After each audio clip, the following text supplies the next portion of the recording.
जो अब आज हमने स्टार्ट करनी है स्ट्रेटजीज ऑफ सस्टेनेबल डेवलपमेंट।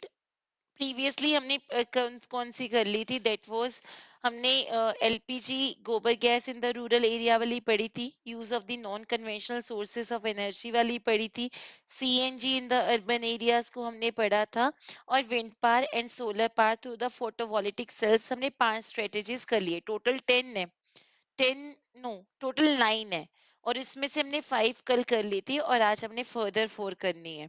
तो यहाँ पे जो आज हमने करनी है पहली strategy for the sustainable development, that is a mini hydel plant. अब मिनी हाइडल प्लांट बेसिकली क्या है? अब हमने किया था कि हमारे जो कंट्री है इंडिया, यहाँ पे मेन प्रॉब्लम क्या है, इलेक्ट्रिसिटी की, और उसके लिए हम किसी के ऊपर डिपेंडेंट है, we are dependent on the thermal power plant and we are dependent on the hydro electric plants.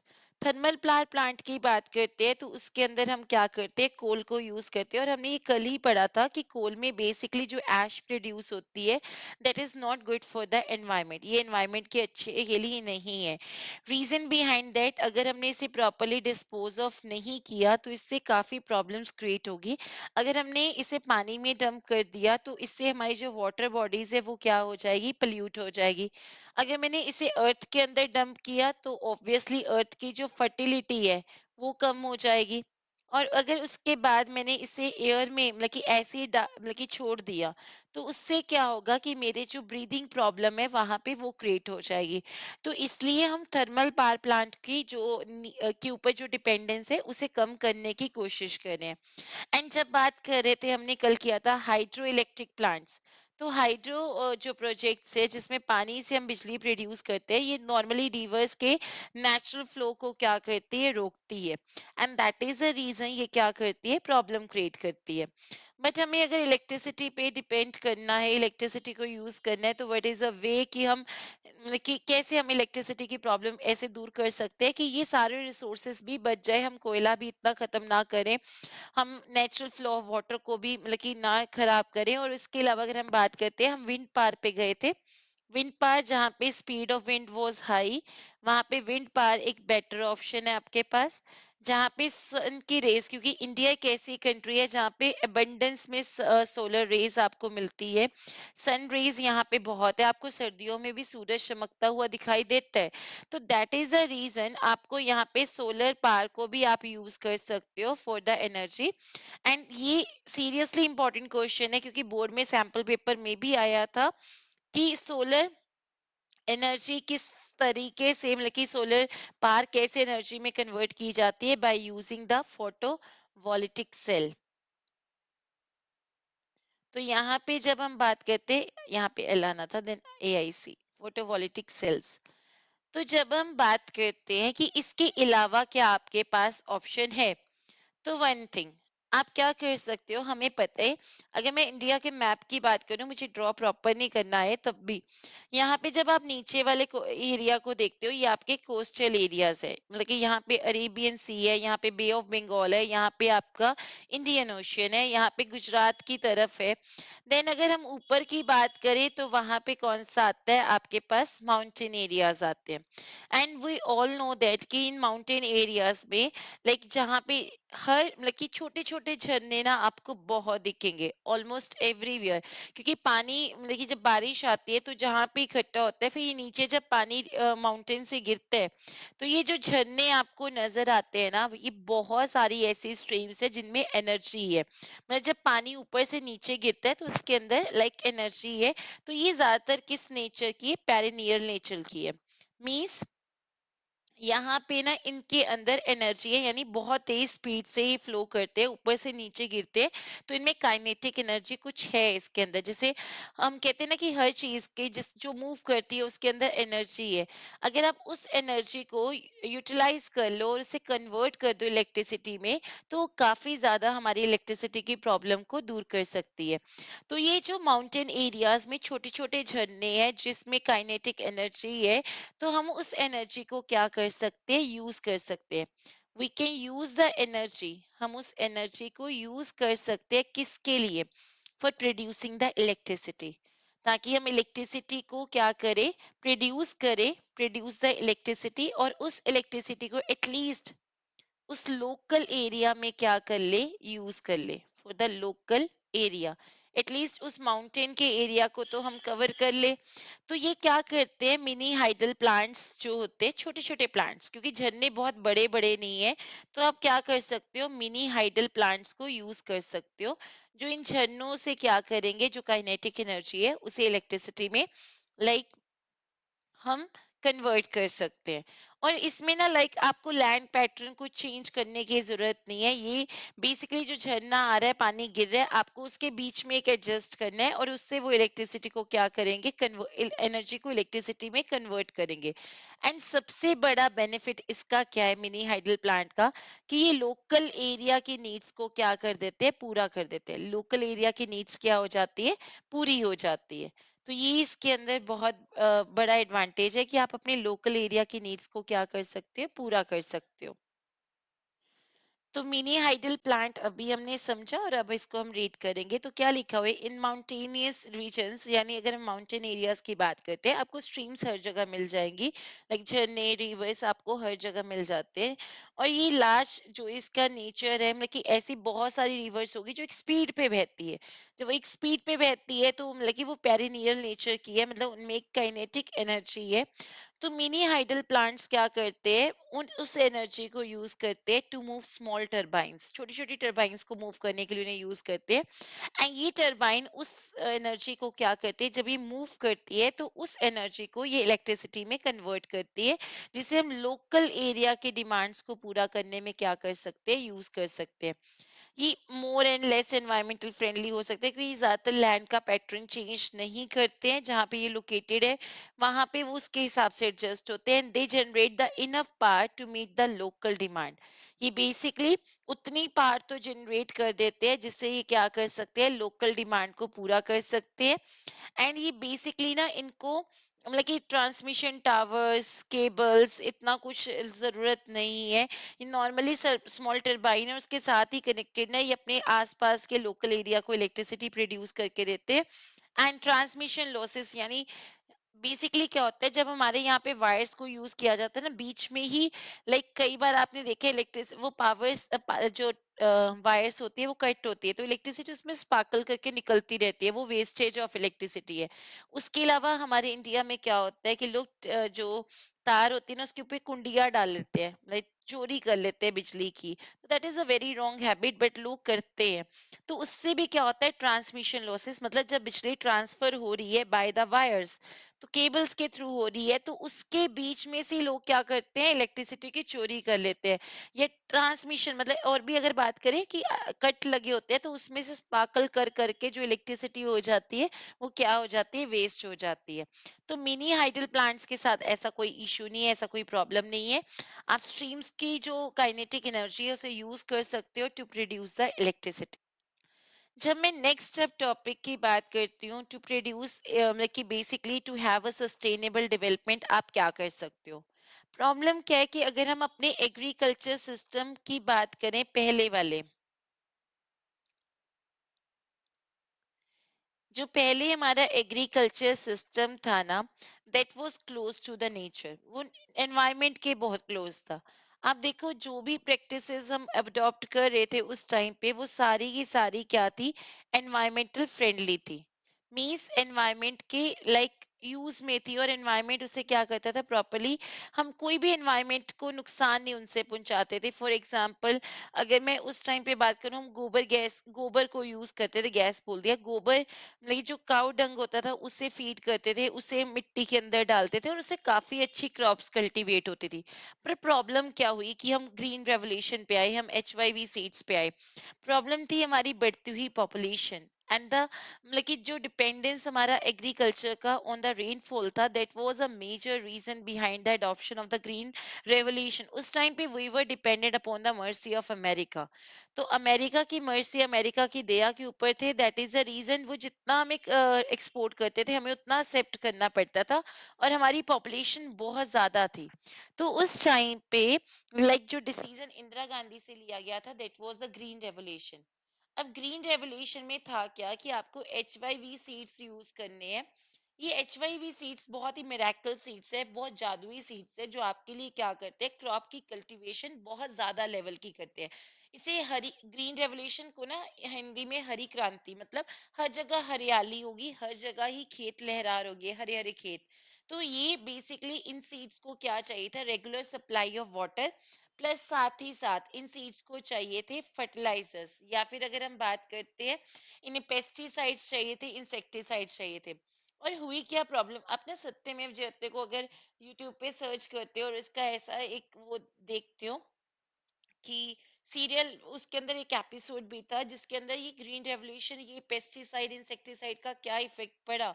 Even आप बठिंडा की तरफ एक ट्रेन चलती है जिसका नाम है कैंसर ट्रेन। वो कैंसर ट्रेन में आपको बहुत पेशेंट मिलेंगे कैंसर्स के। और वो बेसिकली अगर आप बठिंडा में उस टाइम पे सर्वे किया गया तो एक रिपोर्ट लिखेगी कि बठिंडा के अंदर कैंसर का major reason is the pesticide. होता क्या है कि जो फर्टिलाइजर इंडस्ट्री होती है ना, अब देखो हम घर पे भी ऐसा करते हैं, हिट का जो स्प्रे होता है ना, वो आपको सपोज इतनी क्वांटिटी बोलेगी कि आपने हिट का इतना स्प्रे करना है। मच्छर दिखते हैं, हम इतने स्प्रे को इतना कर देते हैं। हमारे अंदर शुरू से ये हैबिट है कि जितना में बोला जाता है हम कहते हैं चलो थोड़ा सा और डाल के देख लेते हैं। तो जब हम बात करते हैं कि जब हम पेस्टिसाइड इंसेक्टिसाइड्स इनका स्प्रे कर रहे हैं, तो इसका बेसिकली क्या इफेक्ट पड़ा। फर्टिलाइजर इंडस्ट्री ने ना कहा इतना स्प्रे मिक्स करना है। जो सेल कर रहा है उसने क्या किया, इतना कर दिया कि थोड़ा सा ज्यादा कर दे तो क्या फर्क पड़ता है। और फार्मर को बताया गया अरे इससे ना कीड़े मरते हैं। अब वो भी इतने, इलिटरेसी बहुत इंपॉर्टेंट रोल प्ले करती है बेटा। फार्मर को ये बोला गया है ना दवाई है ये दवाई ना ना कीड़े मर जाते हैं। तो उसको तो था कि फसलें खा रहे, उसको तो नुकसान हो रहा था। तो उसने तो बेटा अपने नुकसान को बचाना ही था ना, तो उसने क्या किया, इतना सा स्प्रे था, उसने इतना स्प्रे किया। उससे कहा ये दवाई है जिससे कीड़े मरते हैं, फसलें बचती है, क्रॉप्स बचेगी। तो उस फार्मर को जो बिकॉज इलिटरेट था, मैक्सिमम इलिटरेट थे, मतलब उतने पढ़े लिखे, आज बहुत पढ़े लिखे, इसमें एग्रीकल्चर को ना एक एज अ बिजनेस माना जा रहा है। तो वहां पे क्या किया जा रहा है, तो बेसिकली जो हमारे फार्मर्स थे ना उन्होंने ज्यादा स्प्रे किया। उस ज्यादा स्प्रे करने से लाइक जब ऑब्वियसली आपने कभी देखोगे ना, अगर यूट्यूब पे भी सर्च करो या बेसिकली गूगल पे भी सर्च करो, अगर बाहर ऐसे पेस्टिसाइड का स्प्रे किया जाता है ना, वो पूरी पीपी किट पहन के करते हैं स्प्रे, या फिर वो हेलीकॉप्टर से स्प्रे करते हैं। बिकॉज जहाँ पे स्प्रे किया जाता है ना, वहां एंटर करना मतलब कि प्रोहिबिटेड होता है, that is not good for the health. लेकिन इंडिया में तो हम बिना पीपी किट पहने ही, मतलब कि वहां पे उस टाइम पे फार्मर स्प्रे कर रहे थे, उन्होंने नाक पे कपड़ा बांधना, लाइक मुंह पे कपड़ा बांधना जिससे वो सांस ना ले उस एरिया में, स्प्रे करके आ जाए। और स्प्रे इतनी क्वांटिटी का बोला है और इतना करा ना, क्योंकि उसे दवाई का नाम दिया गया है। तो यहाँ से क्या हुआ कि हम धीरे धीरे धीरे धीरे एनवायरमेंट से दूर होते गए। और जितना डैमेज एनवायरमेंट को इंसान ने दिया उतना किसी ने नहीं किया। मतलब एनवायरमेंट ने हर चीज इंसान के लिए बनाई, लेकिन इंसान ने उसका मिसयूज किया इतना। हमारे यहाँ पे India it is blessed with so many varieties. यहाँ पे आपको पता है 15,000 मेडिसिनल प्लांट्स है, उसमें से 8,000 तो ऐसे मेडिसिनल प्लांट्स है जिसे हम डेली अपनी लाइफ में यूज करते हैं। कोरोना आया, लेकिन कोरोना में WHO ने भी बोला था कि इंडिया के लोगों की इम्यूनिटी बाहर के लोगों से ज्यादा स्ट्रांग है। क्योंकि यहाँ पे हम नॉर्मली क्या करते थे, बाहर के कभी खाने अगर आपने देखे हैं तो कौन सी वो हल्दी यूज करते हैं। हल्दी सबसे बड़ा मेडिसिनल प्लांट है। जब भी पहले चोट लगती थी तो कहते ना हल्दी वाला दूध पी लो, इंटरनली जितनी चोटें लगी हुई वो सारी दूर हो जाएगी। तो हल्दी जो हम यूज करते हैं that is a medicinal plant. T, ये मेडिसिनल है। और अगर हम बात करते हैं उसके अलावा, जैसे लाइक अगर हम बात तेज पत्ता, बे लीफ हो गई, ये सारे जितने भी हम स्पाइसेस मम्मा आराम से डाल के देते हैं ना, लौंग इलायची, ये सारी लौंग इलायची ये बहुत मेडिसिनल प्लांट्स है जिन्होंने हमारी इम्यूनिटी शुरू से स्ट्रांग रखी। इंडिया में कोरोना आया, इंडिया अगर आप ये देखो इटली इतना बाहर है, इतना स्पेशियस जगह है, वहां पे कोरोना ने कितनी तबाही कर दी। और इंडिया जहाँ की डेंसिटी बहुत ज्यादा है, 137 करोड़ लोग, एक छोटे से एरिया में रहते हैं, आप देख रहे हो जियोग्राफिकल एरिया हमारा कितना है और बाहर के देशों का कितना है, लेकिन वहां के लोगों को कोरोना ने हिट किया, हमारे लोगों को कोरोना ने हिट किया बट उतना नहीं किया। The reason behind that the immunity of the people. And immunity क्यों? क्योंकि हमें शुरू से घी, हमें शुरू से ही यहाँ पे हल्दी, लौंग, इलायची, ये सब कुछ तो खिलाया जाता है। मम्मा सर्दी आती है, चलो जी हमें शुरू से ही मसाले वाली चाय दी गई है। हमारे पनीर जो हम बहुत पसंद करके पंजाबी खाते हैं कि चलो जी ਆਪਾਂ ਅੱਜ ਖਾਵਾਂਗੇ ਸ਼ਾਹੀ ਪਨੀਰ ਚ ਕਿੰਨੀਆਂ ਇਲਾਇਚੀ ਪਈ ਹੁੰਦੀ ਹੈ, ਬੜੀ ਇਲਾਇਚੀ, छोटी इलायची, तेज पत्ता, लौंग, दालचीनी तो बेसिकली कहते हैं कि कोरोना की दवाई के अंदर यूज किया जाएगा, क्योंकि इससे ना लाइक जब निमोनिया होता है, जब आपको ठंड लगती है, तो उस टाइम पे दालचीनी का जो होता है ना, उससे बनी हुई दवाई जो होती है, उससे बहुत जल्दी बेनिफिट पहुंचता है जुकाम के अंदर। तो अगर हम दालचीनी वगैरह ये सारी चीजें जो है मेडिसिनल प्लांट्स, ये तो हमारे घरों में पड़ी होती है, हम डेली दालचीनी, लौंग, इलायची, ये सब कुछ था। लेकिन फिर क्या हो गया, हम वेस्टर्न सिस्टम में आ गए। वेस्टर्न सिस्टम में आने की वजह से सारा कुछ हमारा चेंज हो गया and we drifted away from the nature, हम नेचर से इतना दूर हो गए। And it is a time to go back. अब वापस जाने का टाइम है, वापस से अपनी नेचर को एक्सेप्ट करने का टाइम है। ओके, कितनी आपने देखा है फेस क्रीम आती है जो ये कहते हैं कि इसके अंदर ना फ्रूट्स है, खा के देख लो, फ्रूट्स ही है ना, लिक्विड फॉर्म में खा लो। हम कहते हैं रियल जूस के अंदर ना लाइक फ्रूट्स है, real fruits, no added preservative. आप रियल एक बार जूस निकाल लो, उसको देखो कितना जूस कितने देर तक प्रिजर्व रहता है। एक फ्रेश जूस निकालो, आधे घंटे बाद पीने से मना कर देते हैं डॉक्टर्स आपको, क्योंकि उसमें बैक्टीरियाज का वो अटैक हो जाता है। और आप ये सोचते हो कि जो पैक्ड रियल जूस है that is beneficial for your health. हम लोगों से मिलने जाते हैं हॉस्पिटल्स के अंदर, रियल जूस की पैकिंग ले जाते हैं। कौन सा रियल जूस आपकी लाइफ के लिए अच्छा है? Go natural, be natural, Shilpa Shetty बहुत आराम से ऐड करती है। लेकिन क्या उस जो बी नेचुरल की जो है कि नो एडिड प्रिजर्वेटिव, पक्का नो एडिड प्रिजर्वेटिव, कोई प्रिजर्वेटिव, इतना 1% प्रिजर्वेटिव आपने ऐड नहीं किया और टेट्रा पैक ने आपको सेव कर लिया। तो रियल जूस हम जो बाकी जो हमारे फ्रेश जूस होते हैं वो क्यों नहीं सेव होते? उनमें क्या प्रॉब्लम है? हम भी स्टोर कर लेते हैं खुद। आपने कुछ ना कुछ तो उसके अंदर केमिकल रिएक्शन किया है ना, जिससे फ्रूट स्टोर होके रह रहे हैं। तो वो basically that is not good for the health. हम अपने ट्रेडिशनल सिस्टम से दूर हुए, हम चले गए एलोपैथिक दवाइयों के अंदर। वो कितना गलत किया। हमारा आयुर्वेदा, योगा, यूनानी, आयुष जो हमारा सिस्टम है, दैट इज आयुर्वेदा, योगा, यूनानी, सिद्धा, होम्योपैथी एंड नेचुरोपैथी, ये कितना सही सिस्टम है। योगा से इतनी बीमारियां, आप देखो कितने लोग बाबा रामदेव के पास जो जाते हैं, जो उनके फॉलोअर्स है, वो ये कहते हैं कि हमारा कैंसर योगा से दूर हुए। काफी प्रॉब्लम्स थी जो योगा ने दूर की है। और जब कोरोना आया है तो उस टाइम पे भी कहा गया कि लोगों को रेगुलर अपनी मतलब कि दिनचर्या के अंदर, एक रूटीन के अंदर उनको योगा को इंक्लूड करना पड़ेगा। जब आप प्रॉपर योगा करते हो, मतलब कि ब्रीदिंग करते हो, तो उसके आपके फेफड़े मतलब कि जो खुलते हैं, लंग्स अगर ओपन होंगे तो वो ब्रीदिंग मतलब कि अच्छी। और कोरोना में प्रॉब्लम क्या है कि आपको ब्रीदिंग की प्रॉब्लम आती है। तो अगर फेफड़े पूरी तरीके से, लंग्स पूरी तरह से ओपन होंगे तो ब्रीदिंग की प्रॉब्लम सही हो जाएगी। तो यहाँ पे यही कहा गया कि अगर आपको इम्यूनिटी स्ट्रांग करनी है, ये बाहर की दवाइयां, ये वेस्टर्न सिस्टम नहीं काम आने, आना सब कुछ इंडिया का ही काम है। दैट इज आयुष, आयुर्वेदा, योगा, यूनानी, सिद्धा, होम्योपैथी एंड नेचुरोपैथी। तो यहाँ पे आपको बोला गया है कि अगर आप अपने हेल्थ केयर सिस्टम, आज लोग बाहर से इंडिया में आ रहे हैं, बेंगलोर की तरफ आई ट्रीटमेंट होते हैं, वो आपके साथ ना पूरा लाइक जो आयुर्वेदिक दवाइयाँ होती है उससे आपकी मालिश करते हैं, पूरा आपके लाइक पूरा एक होता है आपको स्पा, स्पा में मतलब कि वो आपको आयुर्वेदिक तेल लगा के स्पा करवाते हैं और आपकी कितनी ही डिसीजेस जो है वो दूर कर देते हैं। अस्थमा, अगर आप अस्थमा का देखो कि तमिलनाडु की तरफ ना वहाँ पे फिश ट्रीटमेंट है, आपके मुंह में ना जिंदा मछली डाली जाती है, छोटी सी होती है, और इससे आपका अस्थमा ठीक हो जाता है। और कितने लोग बाहर से आ रहे हैं उस ट्रीटमेंट को कराने के लिए, क्योंकि एक्चुअली वो वैलिड, वो पूरी तरीके से 100% है कि वो उससे अस्थमा ठीक होते हैं। तो काफी लोग हैं जो ये पुराने हमारे जो इंडिया के हेल्थ केयर सिस्टम है, they are again in demand. और आजकल तो हर क्लेम, जैसे आयुर आयुर ऐसे कोई क्रीम्स आती है ना, ये सब बोलते हैं कि ये तो hair oil, toothpaste, body lotion, face cream, सब किसी में हर्बल प्रोडक्ट्स है। तो आजकल सारे लोग अपना ये क्लेम कर रहे हैं कि हमारी चीज हर्बल है, हमारी चीज सबसे अच्छी है, हमारी चीज में कोई एडिड प्रिजर्वेटिव नहीं है, जबकि ऐसा कुछ नहीं है। सब में प्रिजर्वेटिव है।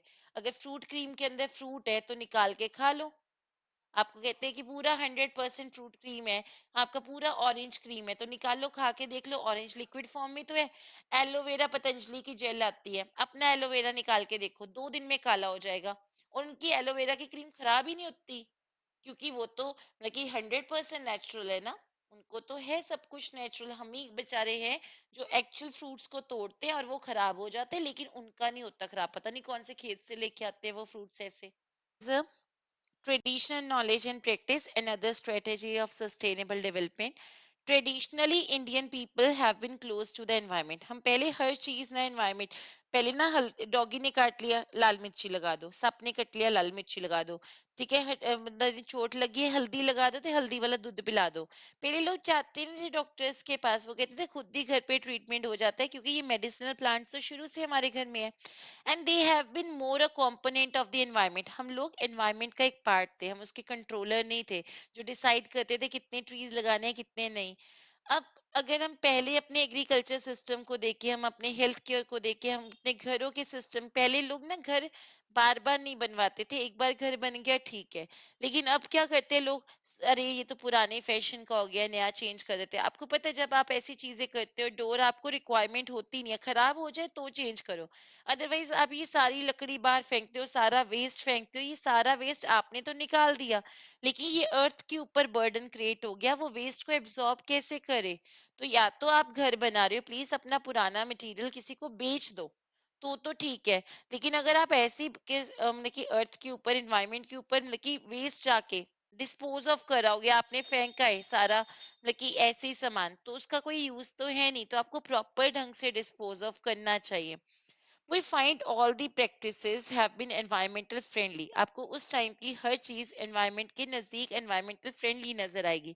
Only recently we have drifted away from the traditional system। ये सिर्फ 50-60 साल पुरानी बात है, या 40-50 साल पुरानी, कि हम environment से दूर होना शुरू हो गए। And we caused a large scale damage to the environment। पेड़ काटे, ठीक है, ये जो अब आ रहा है, कोरोना आ रहा है, या फिर अगर हम बात करते हैं एनवायरमेंट पोल्यूट, आज से 2 साल पहले पोल्यूशन हॉलीडेज हो गई थी, इतना पोल्यूशन लेवल का हो गया कि हमें तब भी मास्क पहनने पड़े थे। तो ये जो डैमेज हमने एनवायरमेंट को पहुंचाई है, ये सिर्फ हम उसी डैमेज को वापस वो कर रहे हैं, हमें वही रिटर्न में मिल रहा है। And also our rural heritage. And now it's time to go back. अब तो वापस जाना पड़ेगा, अपनी पुरानी जो टेक्निक्स है उनको अडॉप्ट करना पड़ेगा। सबसे बेस्ट एग्जांपल हमारे हेल्थ केयर की है। India is such a privilege country जिसमें 15,000 स्पीशीज ऑफ प्लांट है जो मेडिसिनल प्रॉपर्टीज के साथ है। About 8,000 of these plants are in a regular use in the various system of the treatment, including the folk tradition. And with the sudden onslaught of the Western system of treatment, we were ignoring the traditional systems such as the Ayurveda, Unani, Tibetan folk system। वैसे इसके अंदर आप आयुर्वेदा, योगा, यूनानी, सिद्धा, homeopathy या naturopathy भी लिख सकते हो। एंड फिर जब हम बात करते हैं इनकी, एक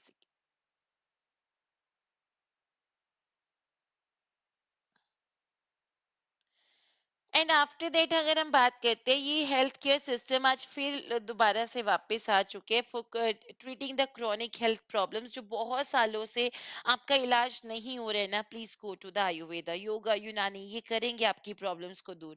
नाउ डे हर कॉस्मेटिक प्रोड्यूस, हेयर ऑयल हो गया, टूथपेस्ट हो गया, बॉडी लोशन, फेस क्रीम, हर चीज के अंदर ये क्लेम किया जा रहा है कि इसके अंदर हर्बल कॉम्पोजिशन है, और ये कहा जा रहा है कि ये एनवायरमेंटल फ्रेंडली है, कोई साइड इफेक्ट्स नहीं है, और इसमें कोई केमिकल प्रोसेसिंग नहीं की गई है। हर प्रोडक्ट अपने आप को क्लेम करे।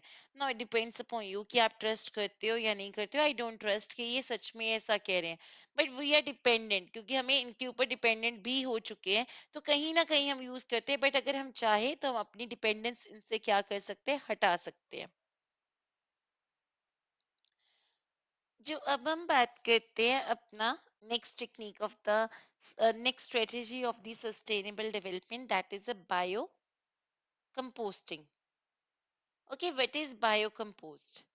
बेसिकली बायो कंपोस्ट का मतलब होता है कि आपने क्या करना है कि एक सेकेंड। तो नेक्स्ट टेक्निक हमारी कौन सी थी? Bio composting. और बायो कंपोस्टिंग में आपने क्या करना है कि आपने केमिकल्स मेन्योर को यूज नहीं करना है। You will switch to the organic manures.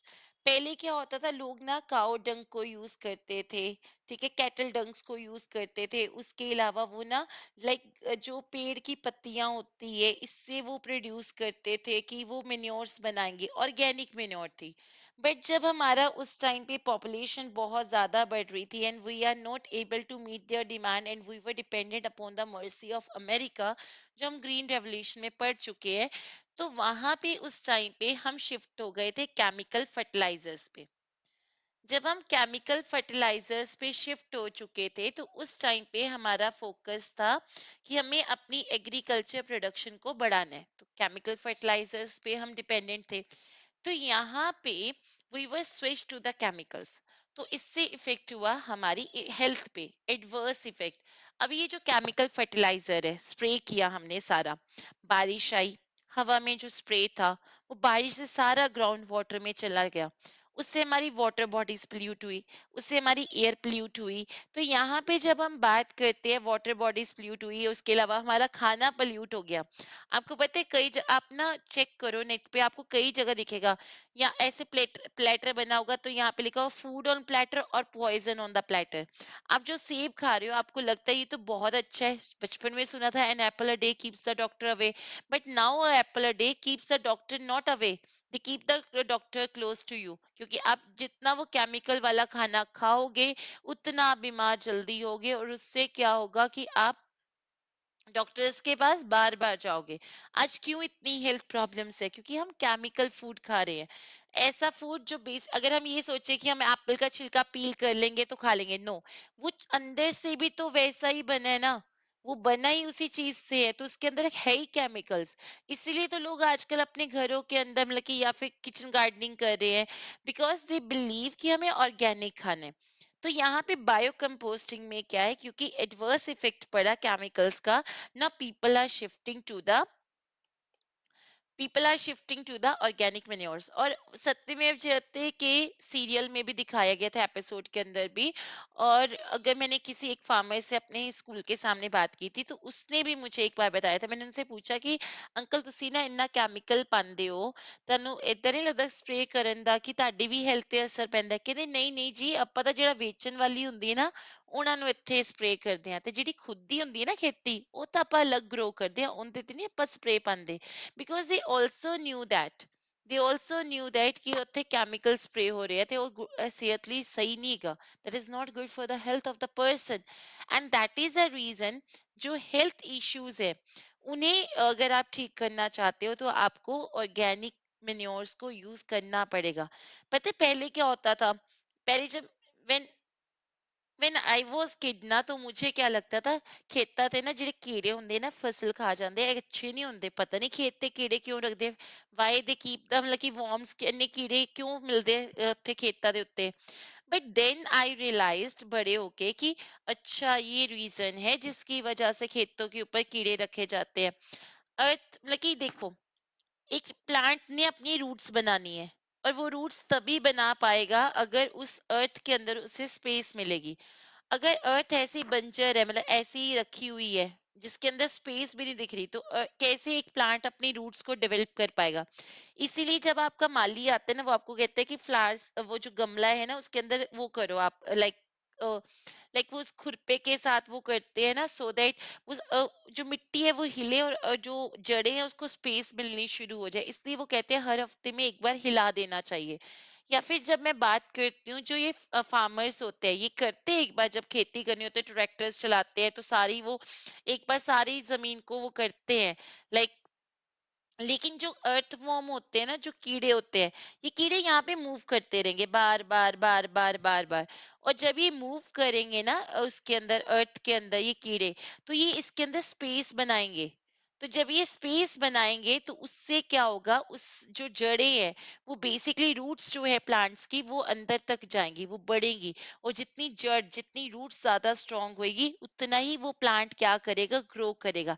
इसलिए अर्थवॉर्म को रखा जाता है। दूसरी चीज, अगर अर्थवॉर्म का एक और रोल बताते हैं, आपको ऑर्गेनिक मेन्योर चाहिए, आपने इसमें पत्ते डाल दिए, फ्रूट्स डाल दिए, सब कुछ डाल दिया, आपने सनलाइट के नीचे रखा, ये सनलाइट इसे क्या करेगी, लाइक ऑर्गेनिक मेन्योर में कन्वर्ट करेगी, बट टाइम लगेगा। लेकिन आप इसके अंदर कीड़े डाल दो, कीड़े डालने से क्या होगा, जब इसके अंदर कीड़े डाल देंगे ना हम इस पत्तों के अंदर या फिर इस फ्रूट्स के अंदर या वेजिटेबल्स के अंदर, इस डब्बे के अंदर, तो ये जितना भी है लाइक वेस्ट, ये सारा मेन्योर बन जाएगा। अर्थवर्म बहुत जल्दी क्या करते हैं, ऑर्गेनिक मेन्योर मैटर को ना कंपोस्ट में कन्वर्ट करते हैं। नॉर्मल कंपोस्टिंग से ज्यादा जल्दी किस में होती है लाइक कन्वर्जन, वो अर्थवर्म की हेल्प से होते हैं, इसलिए अर्थवर्म कीड़े रखे जाते हैं। And me as a kid always afraid कि कीड़े होते हैं, मैंने नहीं खाना ऐसा क्रॉप, नहीं, but that is necessity for our ecosystem. That is a reason, हर एनवायरमेंट ने ना हर किसी को एक रोल दिया हुआ है, उसी रोल के अंदर हम रहते हैं तो ठीक रहते हैं, उस रोल को हम बाहर करते हैं ना तो हम वहां गलत होते हैं। इंसान ने अपने रोल के बाहर जाके, we were just a component of the environment, but हम कंट्रोलर बने। That is the reason we are facing such a problems now. अब हमने पढ़ना है कि व्हाट इज बायोकम्पोस्टिंग। तो बायोकम्पोस्टिंग बेसिकली होता क्या है, यहाँ पे पहली चीज हमने पढ़ना है कि बायोकम्पोस्टिंग की जरूरत पड़ी भी क्यों। In our quest to increase the agriculture production, क्योंकि हमें एग्रीकल्चर प्रोडक्शन बढ़ानी थी ड्यूरिंग द लास्ट 5 डिकेड्स, पिछले 50 सालों में। So we almost neglected the use of the compost and completely switched over to the chemical fertilizer, हम chemicals पे shift हो गए। द रिजल्ट इज दैट कि हमारे जो प्रोडक्टिव लैंड थी वो फर्टाइल, जो उसकी फर्टिलिटी थी वो कम होनी शुरू होगी। ऑब्वियसली स्प्रे करते जाओगे तो बंजर तो हो ही जाएगी जमीन। Water bodies including the ground water, ये पोल्यूट होना शुरू हो गया, केमिकल कंटेमिनेशन होना शुरू हो गया। डिमांड फॉर इरिगेशन बढ़ती गई, क्योंकि HYV सीड्स को तो इरिगेशन फैसिलिटीज चाहिए थी। Farmers in the large number over the country have again, now the farmers have again using the compost made from the organic waste of the different types. In certain parts of country, kettles को रखा जा रहा है ताकि वो सुबह सुबह गोबर तो आएगा ही केटल से। तो उस सिचुएशन में क्या होगा, हम उस काउ डंग को यूज करेंगे as a fertiliser, as a soil conditioner. और इससे क्या होगा, आप अपने ना प्लांट्स में एक बार गोबर डाल के देखो, सूखा गोबर भी चाहे मिले, आपके प्लांट्स इतने अच्छे ग्रो करते हैं, इतने अच्छे ग्रो करते हैं, यू विल नॉट बिलीव। इससे अच्छा मेन्योर है ही नहीं। बट हम लोग क्या करते हैं, गाय का गोबर है, इसको हम सोचते हैं कि मतलब कि कई लोग तो बहुत गलत भी सोचते हैं, क्यों यूज करना है, हाथ लगाएंगे इसको, बट दैट इज एक्चुअली इतने बेनिफिट्स है उसके अंदर। लाइक गाय का गोबर, गाय गोमूत्र, इन सारी चीजों के अंदर इतने, आप गाय गोमूत्र को आइस में डालो, आपका चश्मा उतर जाता है।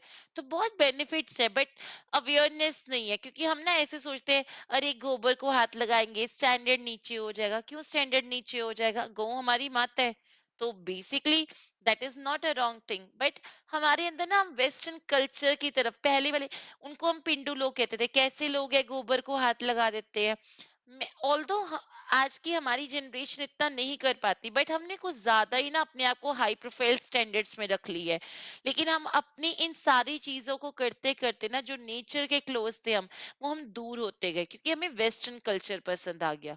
दिस इज द प्रॉब्लम जो आज हम फेस कर रहे हैं ना, जो भी है वो इसीलिए है, क्योंकि हमें वेस्टर्न कल्चर पसंद आ गया है।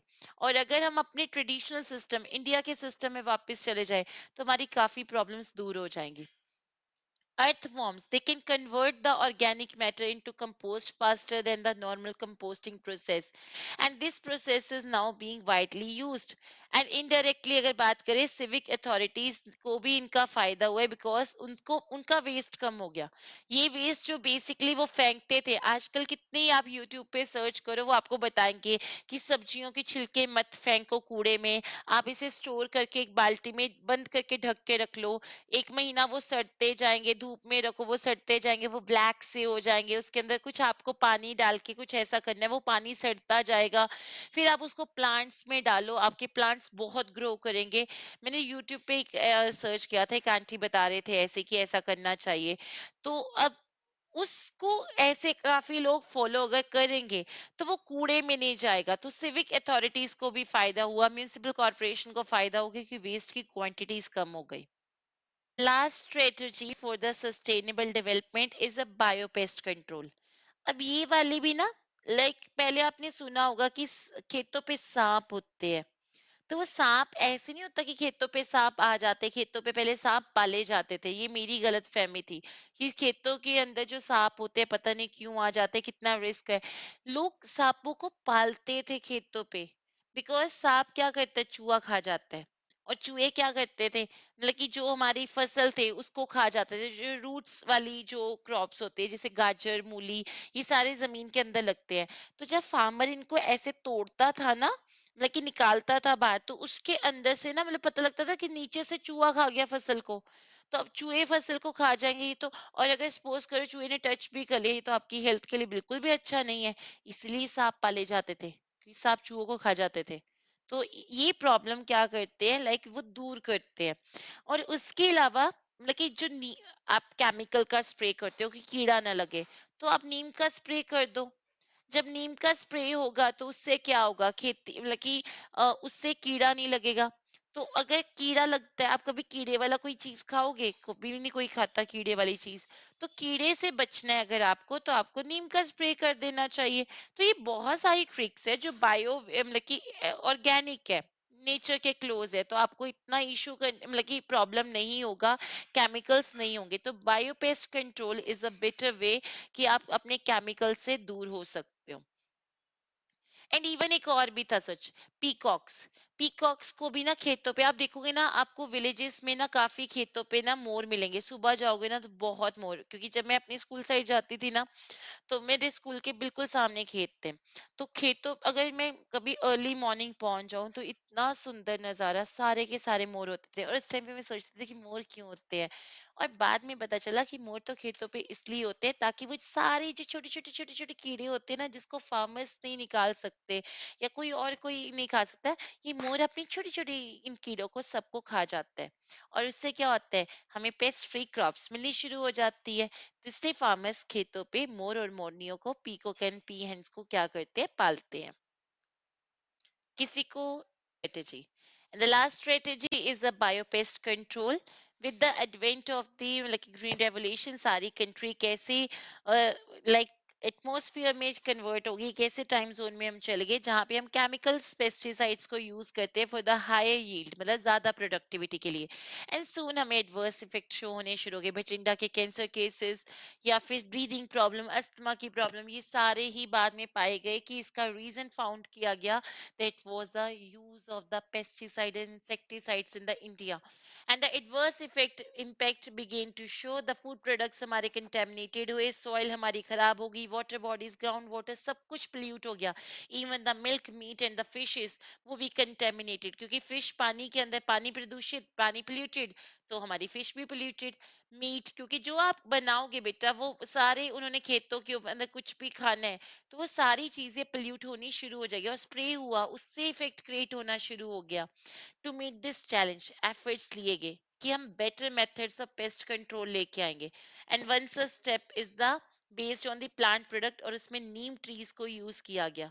नीम ट्रीज में हमने बेसिकली क्या किया, नीम्स को यूज किया, उन्हें स्प्रे किया, और केमिकल से आप दूर हो गए। And next is a mix cropping. आपने 8th क्लास की एसएसटी में पढ़ा होगा, मिक्स क्रॉपिंग, नाइट्रोजन जब कम हो जाती है तो दालों को लगा दिया जाता है। एंड इवन मिक्स क्रॉपिंग में क्या होता है, एक क्रॉप के साथ दूसरी क्रॉप, ताकि एक क्रॉप अगर एक न्यूट्रिएंट को अर्थ से एब्जॉर्ब करिए, तो दूसरी क्रॉप उसे क्या करती है, अर्थ के अंदर मतलब कि दोबारा से रीजनरेट करिए। इन एडिशन अवेयरनेस क्रिएट की गई about the animals and birds, मतलब कि हम जैसे बहुत सारे लोग होते हैं जिनको लगता है कि खेतों पे सांप या मोर, ये उनको लगता है कि ये क्यों आते हैं, अरे इनको पाला जाता है। अवेयरनेस क्रिएट की गई कि खेतों पे सांप पाला जाएगा ताकि वो चूहे खा जाए, और चूहे उन मतलब की फसलों को ना खाए। मोर पाले गए, पीकॉक पाले गए, सो दैट वो छोटे छोटे कीड़े जो फसलों के ऊपर लगे होते हैं वो खा जाते हैं, वो फसलें नहीं डिस्ट्रॉय करते, वो कीड़े खा जाते हैं। तो यहाँ पे snakes are one of the prime group जो which prey upon the rats, mice and various other pests। and similarly आप बर्ड्स को पालते हो, जैसे आउल्स एंड पीकॉक्स को पालते हो, जो वर्मिन्स, जो लंबे लंबे कीड़े होते हैं वो उनको खा जाते हैं, पेस्ट को खा जाते हैं। तो इसीलिए इनको अलाउ किया जाता है कि दे विल ड्वेल, ड्वेल मतलब ये रहेंगे, वहां के निवासी बन जाएंगे उन एग्रीकल्चर एरिया के आसपास। मोरों को उड़ाया नहीं जाता, वो उनको अलाउ करते, आओ हमारे खेतों से कीड़े खा के जाओ।